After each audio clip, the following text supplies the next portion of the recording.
Our talk is entitled "The Textual Analysis of a Student-Created Open Licensing Book."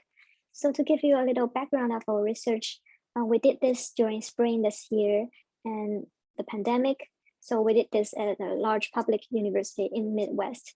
So at that time, students were isolated from each other and they didn't have many interactions with their peers, and they also started to feel exhausted taking online courses. And our course setting is particularly pre-service literacy teachers. So the course is a literacy methods course. So our goal is to help those pre-service teachers to develop those literacy methods. And it's important that they know digital literacies because that's kind of big topic nowadays. And we also want them to put theory into practice because they're going to become a teacher, so that's important. And also they need to develop professional identities. So that's the goal of our course. So literature review in terms of teacher professional training and development. So research has found that effective teacher professional training should focus on developing teachers' content area knowledge, pedagogical skills, as well as collaborative working capabilities. And pre-service and beginning teachers often struggle to form their professional identities because they always experience difficulty in acting as a teacher versus feeling as a student. And they also feel inadequate in knowledge while being expected to act like an expert. And another big challenge in teacher education is to provide student teachers effective means, resources, and opportunities to help them develop their new identity as a professional. And promoting student teachers' professional identity is even more challenging when they're learning in a distance setting. And also the pandemic also is another challenge. So in terms of OER-enabled pedagogy, Wiley and Hilton in 2018, so they define it as a set of teaching and learning practices that are only possible or practical in the context of these 5R permissions, which are characteristics of OER. So retain, reuse, revise, remix, and redistribute. So our study, we're trying to use OER-enabled pedagogy in teacher training. So bring these two together. We think it's a naturally fit for this course because in OER-enabled pedagogy, so learning by doing is emphasized.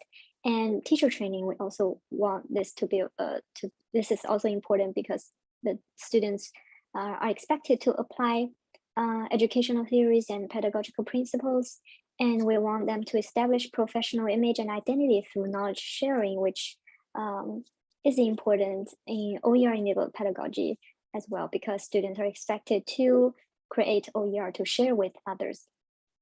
And reflection as a pre-service teacher is also very important in teacher training process.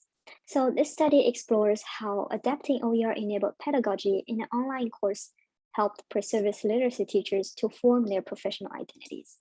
So our research question, how were pre-service teachers' professional identities developed through their process of collaboratively creating an open licensing literacy methods book. So our data sources from spring 2021.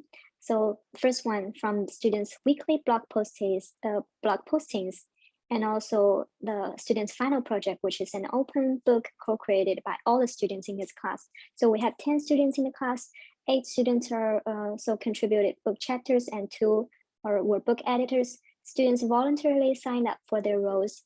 So each chapter was based on students' weekly blog postings centered around one theme for that particular week. So the chapter is developed from all students' postings. And each chapter contributor decided on what to include and exclude from the original postings, and they make edits and then send the chapters for the 2 editors to review. The 2 editors designed, organized, and built the book website and worked on the CC license. Textual analysis was used to analyze the content, structure, tone, and visual design of the book. So our findings, the first one, the pre-service teachers drew on various resources, for instance, academic literature, personal experiences, professional and formal language to establish and express professional identities in their open licensing book. So for instance, here you can see those 2 underlined parts. So this shows that students try to justify their ideas by using, by citing scholarly, so academic literature. So these instructional strategies introduced here. And students also draw on their personal experiences. For instance, here, the students want to introduce annotations in reading methods.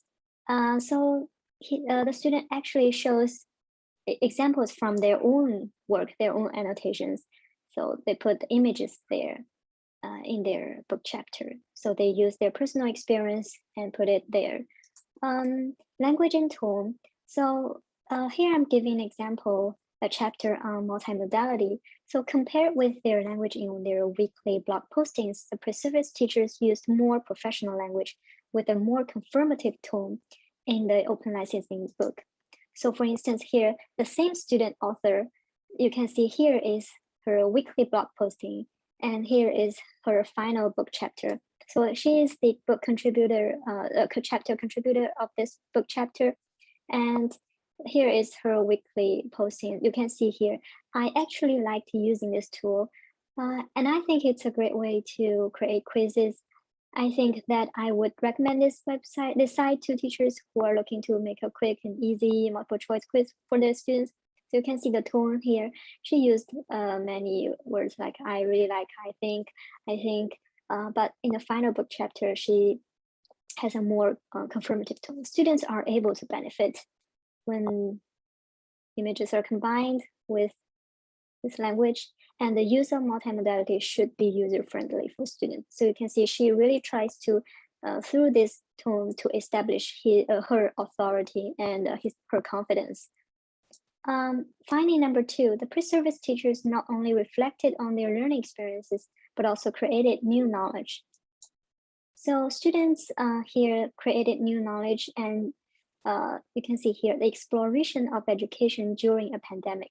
So the actually in the course readings, we didn't talk, the course readings were not related to a pandemic at all, but students try to think about those readings and its connection and how the education should be like during a pandemic. So they're really connecting what they're learning to the environment and their reality. So try to practice that, and they put their own thinking about how they can apply that the exploration of education during the pandemic, during that time and now. So they also in their introduction of the book, they said we went through many hardships, and this was valuable to our career. And in this journal, you will find access to all this information. We created a chapter to share with the world, and we want to help other pre-service teachers, so make us stronger. So you can see they want to create this new knowledge and be applicable, and want this to help other pre-service teachers during the pandemic. So they really are trying to create new knowledge that is more adaptable to this special period of time and all those challenges. So there is another example here. Differences is through creating a Venn diagram, as I have done below. So the student is trying to compare the two models, GRR and FRR. So they really want to use this Venn diagram to compare these two. So they're trying to create a new way of presenting these two different models.